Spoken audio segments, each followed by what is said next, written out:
Khobi Price will be joining us from the South Florida Sun Sentinel. I thought he had a really interesting article today talking about Dion Waiters. And, of course, you can follow my man on Twitter at Khobi_P, like I and so many others do, and catch his work there at the South Florida Sun Sentinel, covering a little Heat, covering a little Inter Miami, and, of course, FAU football. In other words, he does it all, bro. That's what he is. He's like savoir-faire. He's everywhere. That's what it's all about. Khobi, how you doing, baby?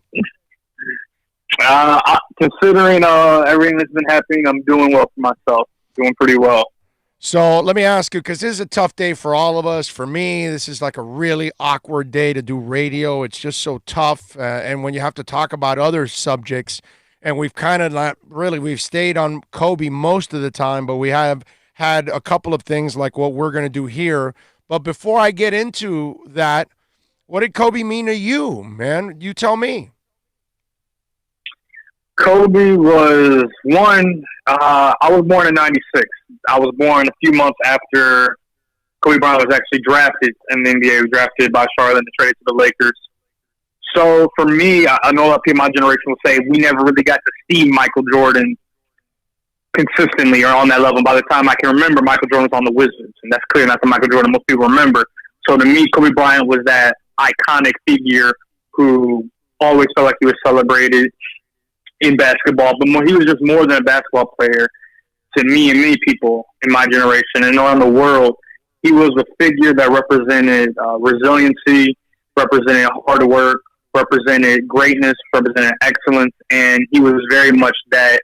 And he was a motivational and inspirational person. No matter what, you could ask yourself, what would Khobi say or what would Khobi do in a situation? And that was something that could uplift you in a day, get you through a challenge, whether it's not just in sports and basketball, but other sports, through school, through work. Honestly, it's simply making the best of the situation, empowering through, and getting excellence out of yourself every single moment, every single day. And that's what Khobi Bryant meant to me. I think that's his long-lasting legacy. And he did it outside of basketball. Whether it was getting his Oscar for a short film or even his book, that was what Khobi Bryant to me meant. It's more than just basketball. Yeah. It was the excellence that he brought to everyday life. I'm with you there. There's no doubt about that. So let me ask you, I know that you've been covering the Heat too, and they're playing the Magic tonight. Have you heard anything on what the Heat is going to do? Because I guarantee you they're going to do something to honor Khobi, because that's what Riley does. He does these kind of things. They're very conscious about all this kind of stuff. No, I haven't actually heard anything. The team made statements yesterday. By the time that the news broke out, we were at practice yesterday, but by the time news broke out, we had left. Unfortunately, however you want to say it. But yeah, everybody had left, and it seemed like everything was going to be broken up. And then when we were working in the media room, that's when I found out the news, and I was like, man, this is unreal. But I've heard nothing about what they plan on doing tonight. Yesterday, multiple teams paid tribute to Khobi, whether it's a moment of silence or dribbling out the shot clock to start the game. Mm-hmm. So I would expect the Heat to do something. What it's going to be, I'm not entirely sure. We'll see tonight, but they're going to do something, that's for sure. Yeah, no, there's no doubt that they will plan on something. I mean, hell, you saw Mark Cuban come out and say nobody's going to wear 24 again, even though he didn't play for our organization, which is just absolutely amazing. That stuff like that would come out already. But I'm not surprised. That's the kind of impact that this guy had on this sport and so many other people, because he was always so willing to give back now. And that's the one thing about Khobi. Watching him mature is something that's been an absolute treat to see him grow up. Now, question is, did you witness somebody growing up a little bit for the Miami Heat in Dion Waiters? Because Khobi, this is a guy that just seems like he's unreachable. He's kind of a knucklehead. He kind of is just into himself. And we read your quotes on your story on the air, and it sounded like a guy that I don't know. Is he understanding of where he's at and what he needs to do? Is Dion Waiters growing up? Are you buying it or are you selling it? I'm buying it. I'm buying it because when you go through, I'm not sure what more it would take for him to understand the magnitude of everything that happened. I think it would be different if we spoke to him back in maybe December or November or even October when he was all going through this. But I mean, he's had time to reflect. He's had time to think about it, speak with his family, speak with the Heat, speak with team officials, speak with the ones that are closest to him. So I am buying at least that he's had time to reflect and he is just taking responsibilities up front. We were not able to speak to him about every single instance we got cut off. Our time got cut off with our interview with him. However, it did seem like he was sincere in the most Dion way when addressing everything. It felt very Dion. It wasn't the Heat threw him out there and said, you're going to say this, that, or the other. It felt very Dion in everything that he was saying. Well, you're not throwing that guy out there to say whatever. You're not going to tell that guy's not going to do that anyway if you know him. So that's why I asked, because this had to have come from him.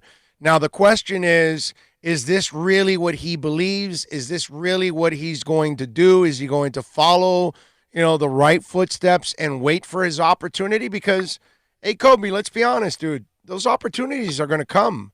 Guys get injured, especially Goran Dragic. He cannot stay healthy. His body, is just breaking down before our eyes.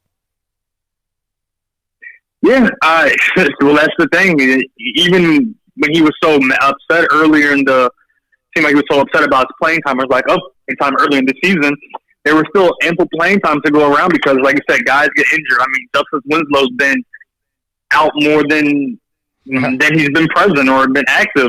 Jimmy Butler gets banged up every 10 or so games. Goran Dragic's been out. Kendrick Nunn has this Achilles problem now, or a sore Achilles. So, if anything, there's been guys in the backcourt, the guards, the wing rotation that's really been hurting throughout the season. So there's been an ample amount of time, and I think he can see that. He can see that, man, there's been so many opportunities that if I was on my best behavior or if I'd done things right, I would have played. Or this team's doing so well without me, so it's not like they got into this record without me. They don't truly need me to succeed. So that's almost an ego check in your mind. Which one of those quotes, Khobi, got you and you say, okay, you're buying it? Because he said a couple of things out there where you had to say, okay, this is the most maturity I've ever seen from Dion in this process, or since he's been here with the Miami Heat, or maybe in his entire career. What part of yesterday's interview really got you?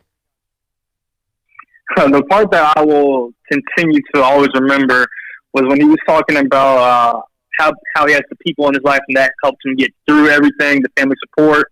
He said it's an experience and a learning lesson at the end of the day. I didn't feel like I lost anything besides my money. It'll come back around. That wasn't really showing the maturity. That was just something funny that I found because it was like, yeah, you lost a lot of money by everything that happened, all these suspensions. But I think the first quote was like, at the end of the day, I'm a grown man. I don't point fingers. And he said himself, he could easily say this or that, but at the end of the day, it's him. He made certain decisions. He has to take responsibility for them. He acknowledged himself that it's not like this is something that broke him. This isn't something that shattered his life or shattered him as a person, but he acknowledged it was his fault, and he moved past it, and he looked forward. And at the end of the day, I mean, I think that it's believable to me because the Heat are still supporting him. Eric Spoelstra didn't have to play him on Friday against the Clippers. They could have simply gone with a short rotation. They could have gone with a small rotation and just let it be that. They don't, as we see, the Heat aren't in a position where they truly need to put Dion out there over and over or throughout games to be successful. No. Granted, they still lost that game. However, throughout the season, they don't need to. So the fact that they're still supporting him and they're still putting those opportunities in front of him just says to me, they must believe in him, because if not, they could have just said, look, we're going to pay you, we're going to do whatever, but just stay home because we don't need you around here. Khobi, what do you think his relationship is with Spo? Because obviously Spo has had to take the higher road and forget about his comments that, he can't coach, anybody can coach the big three and all that stuff. That was pretty insulting and ignorant, too, on top of all of that, because I think anybody with some common sense knows Spo is one freaking hell of a coach as it is. So I'm wondering, And I guess you just said the interview was cut short, and I'm sure that question would have come up, or did it come up? Did anybody get to ask him where his relationship is with Spo? Because I know you guys talked about how he asked him and how he responded, but did you get more into it? No, yeah, we were talking about it afterwards. Us and some of the reporters that was one of the questions that we would have asked, or along those lines. His reaction or his comments now, and the comments that he made about Spo, that the social media comments, all the incidents, all those things we weren't really able to get into because when we wanted to get into it, that's when we were cut off. But his relationship with Spo, I mean, when he was speaking with reporters, Spo was speaking with reporters. Towards the end of his session, he said, "You guys waiting for Waiters Island is right over there," and he pointed to Dion. And Spo, obviously, he FaceTimed Dion before Friday or on Friday to tell him that there would be playing opportunity, or ask him if he was ready. So I think there's a professionalism with their relationship. We haven't really spoken to Spo about it either, but I think there is a certain level of professionalism there. That Spo, of course, I mean, he's an elite coach. There's no other way to say he's an elite coach. He knows how this goes. He's been around. He's been around for what, 12 years now? So he knows how this goes. That's as a head coach. He's been around for the organization longer. So he knows how this goes. There's tension. Obviously, I'm sure at some point it was contentious. But he's a part of the roster. He's a part of the team. You could say, hey, man, take your ball and go home. But they're not, because I'm sure they think they can figure it out. And I'm sure Spo has some part of saying, I think me and Dion can work this out, and we can figure out a way to make this a relationship that can help both of us.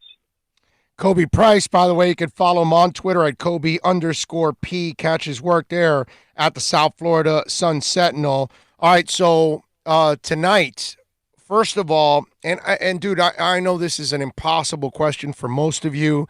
I've been on that Heat beat for years, so I know how they stay clamped down. But did you get to see Kendrick Nunn walk around, jog around? Did you see him at all? Should we be concerned? Because, dude, when you hear Achilles, that's some scary-ass stuff. So what do we got? Yeah, I actually didn't see him. I just didn't see him. Maybe I could have paid closer attention, but I talked to other reporters, and they said they didn't see him either. So we didn't speak with him at all because we just didn't see him on the practice floor. Now maybe he did practice, maybe he did a little bit of treatment while he was there, but we didn't see him. But this is the first time that he's been injured all season. First time I remember him being on the injury report at all. So it is concerning, and they're saying that it's soreness as of right now. And bilateral Achilles. What the hell is bilateral Achilles? What does that mean? Man, if I was WebMD, I wish I could tell you. I tried to look it up the other day. He just said it came back to Achilles for me, and we got the official injury report after practice was over, so we couldn't get the clarification of Achilles versus bilateral Achilles. But it is concerning, especially when Achilles comes up. You kind of cringe when you hear that word. But, I mean, if anything, the Heat know that they have a deep roster. They have talented guys, so they're not going to rush him back. And you have the All-Star break coming up in about 2 weeks, so 2 weeks from now, if he's not ready, you get another week off, so you can go almost 3 weeks and just see if he's what he needs to do, if it comes to that. Now, it may just simply be soreness. Some guys just get sore back there. They have a little tightness and tension, and they just need to take a little break off and get some treatment. But it's very unclear with them, especially since we didn't speak with him about how he's feeling. All right. What do you know about Goran? What do you know about Butler? Goran said that he sustained it was originally soreness, calf soreness, but it's actually a bruise, which bruises can be difficult to gauge. He didn't seem like he was really doing much at practice. He wasn't trying to put a whole lot of pressure on it. He said that today would be really the first time he tried to do game-like activities this morning to see how he felt before the game. So at that point, I'm not feeling the greatest about chances to play tonight, but we will see. Especially with the bruise, if he doesn't play today and they have a back-to-back against the Celtics tomorrow, then he'll be able to get another 4 days off until they have a game on Saturday. So I can see the Heat taking a cautious approach with Goran and saying, "Hey, sit these 2 games out. We'll see if you get ready for Saturday." When they go to Orlando to play the Magic. As for Butler, he said he was just simply banged up. Said that's what happens around this time of the year. Many teams go through it. He said with the ankle sprain, he said it's not the worst ankle sprain he's had. He's had worse. It's when the next, they always say the next day is when you really know how bad it is. He said he was in pain, and he was even in pain yesterday. But he seems like they're still trying to gauge it. He says he wants to play, but the Heat are obviously they're going to work. This is a partnership. They're going to work with each other and see the benefits of playing versus the risk of making it worse, because he was getting banged up multiple times throughout that game against the Clippers. Okay. I don't know if you know, what's it called? Will Carroll, the injury expert. But while we're talking, I am texting Will, and I said, "What does bilateral Achilles mean?" He says both right and left legs. Ooh. Yeah. So both his Achilles. Yeah, you got a scoop now on top of everybody else, buddy. Run with it. And then I said, "Wow." I said, "Really? Wow, is that bad?" He goes, "Isn't good." So that's what bilateral Achilles means. That means he's having some issues with both Achilles. Yeah, it wasn't clear when we originally heard about that, but yeah, that is concerning. I wouldn't be surprised if Kendrick had out. Not just I don't think he plays tonight. He's not going to play tomorrow, and I don't see him at the earliest coming back until Saturday. And yeah, that's the possibility. It really depends on how he reacts to the treatment, or how much he heals and how much the pain or whatever's going on down these changes. He's a good follow on Twitter. Injury Expert is the handle on Twitter. Will Carroll. We have him on every week on Fridays to talk about the biggest injuries going on in sports.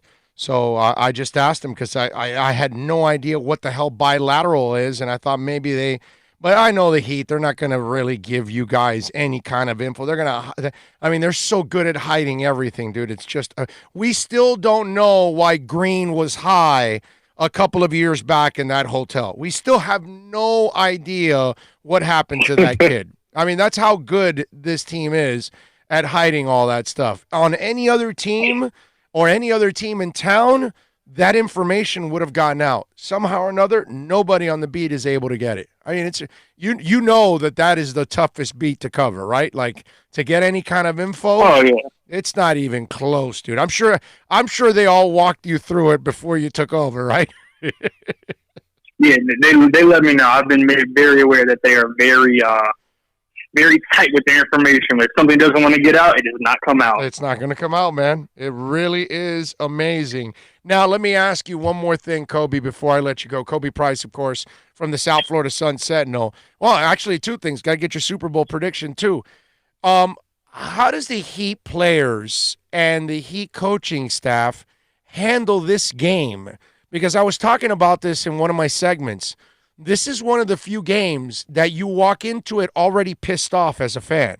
Why? Because you're constantly remembering all the losses the last couple of years when you know that the team is better than that team. You know the Heat is better than the Magic over the last couple of years, but somehow or another, they find ways to lose to this team all the time.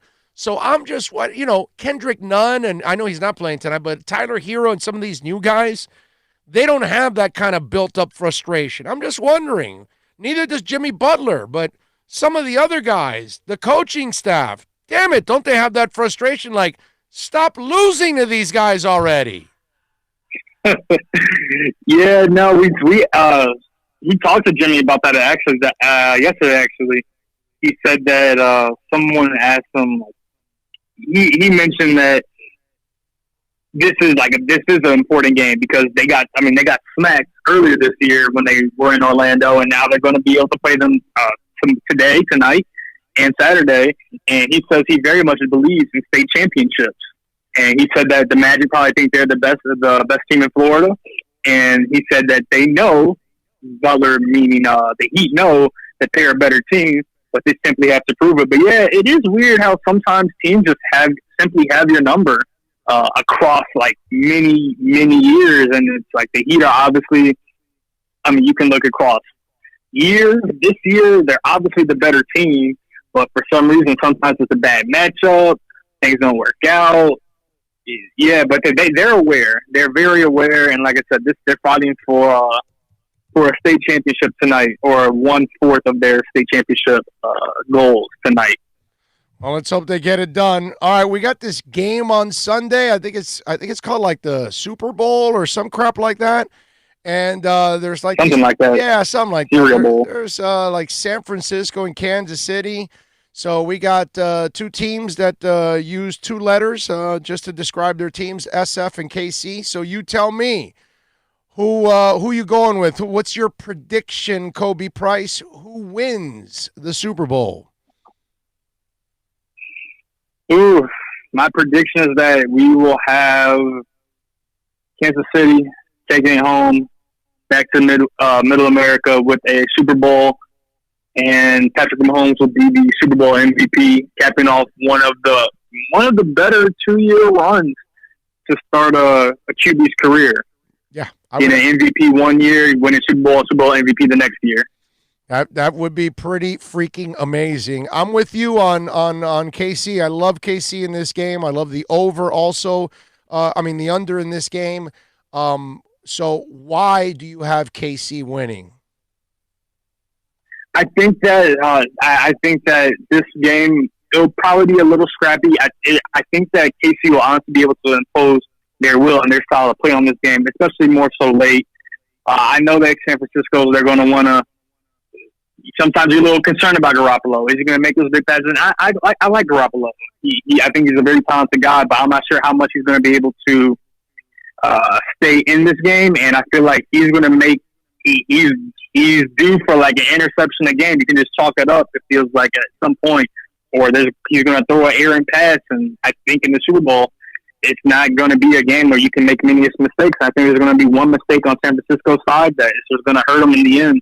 Whether it's in the red zone, that midway point or middle of the field on a crucial drive, I think there's going to be one crucial mistake that is going to give KC even more momentum. And we see KC; they're just electric. They can put up points at a rapid rate, regardless of what defense they're going up against.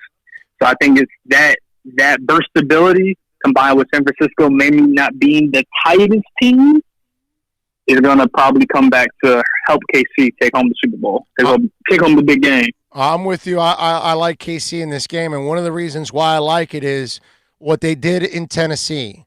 They shut down Derrick Henry. They limited him to 7 yards in the second half, which, by the way, at the moment that I'm saying 7, I'm watching a Michael Vick promo of something that they're showing of Michael Vick on ESPN, and he wore number 7. That's funny. Anyway, so that's gonna be good. Yeah. There it is, Michael Vick, Part 1. I'm looking forward to that. 30 for 30. Okay. Anyway, so they limited Henry to 7 yards in the second half. Playing that physical against that team, that defense has gotten better, and I think it's a little underestimated. And I think they got the Tevin Coleman injury, so they won't have 3 backs. They'll have 2. I think they're going to shut down that run, and they're going to force Garoppolo to beat them. And Kansas City actually ran the ball some this past week, against Tennessee. I think they'll be able to do something in the run game, but more than anything, it'll be a shootout between 2 quarterbacks, and I don't think Garoppolo can keep up with Pat Mahomes. I think Mahomes wins it. And I'm a Garoppolo fan, but, dude, Mahomes is the freak of all freaks. That guy is just, forget it. He's at another level. So for me, that's why I got it, because I think they'll shut down the run like they did to Tennessee. And that's the difference, that I think this KC defense is now ready, not to be great, but to be good enough to give you that platform to win.